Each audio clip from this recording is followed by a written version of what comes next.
Secretary of State Marco Rubio says that they've made a tremendous amount of progress in negotiating President Trump's peace plan to end the war in Ukraine.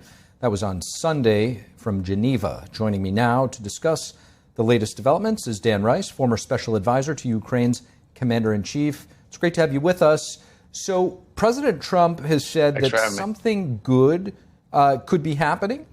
This after the talks in Geneva yesterday aimed at ending this war. Where do you think things stand right now? Well, the information coming out is fairly vague, but they have said, both sides, the Ukrainian side and the American side, have said that there's been great progress made. That being said, the Russians have not been part of this latest round. I've heard that the 28-point peace plan is now the 19-point peace plan, and a number of the points that were just ridiculous, that were not ever going to happen, have been removed. So, like capping the Ukrainian military at 600,000, not allowing Ukraine to enter NATO, not allowing security guarantees, all of these have been removed. I hope they're making progress together. I think the Americans and the Ukrainians will find common ground. The problem is Russia does not want peace. So that's the big next step. Well, as you mentioned, the plan would ultimately require the Ukrainians to cede additional territory and prevent Ukraine from joining NATO. Conditions Ukraine has rejected in the past. What is your assessment of where they might be at this point in time, and what leverage does Ukraine have to negotiate?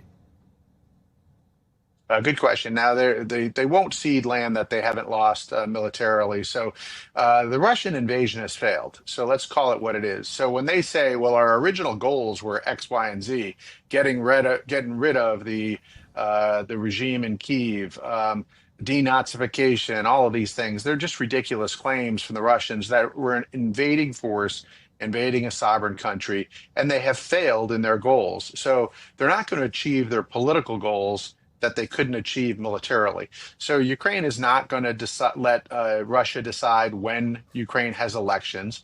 Ukraine isn't going to allow Russia to decide what troops can be on Ukrainian territory. It's a sovereign nation. They can invite other nations to join their forces, and they will. So I think a lot of these things are being removed.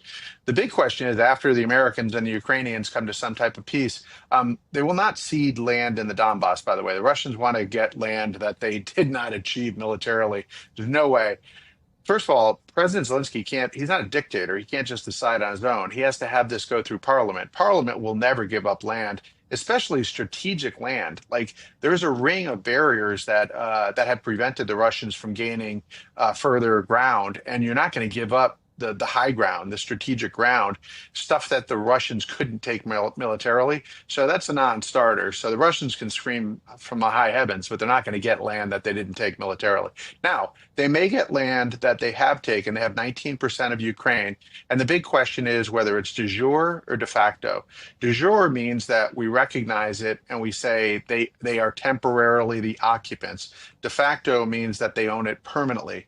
Nobody's going to agree. The international rules are going to say that you cannot give that to Russia. That would set a very bad precedent for Taiwan and other places. So I think everybody will agree on de jure, that they temporarily occupy the land, similar to what East Germany had, and eventually Germany was reunified.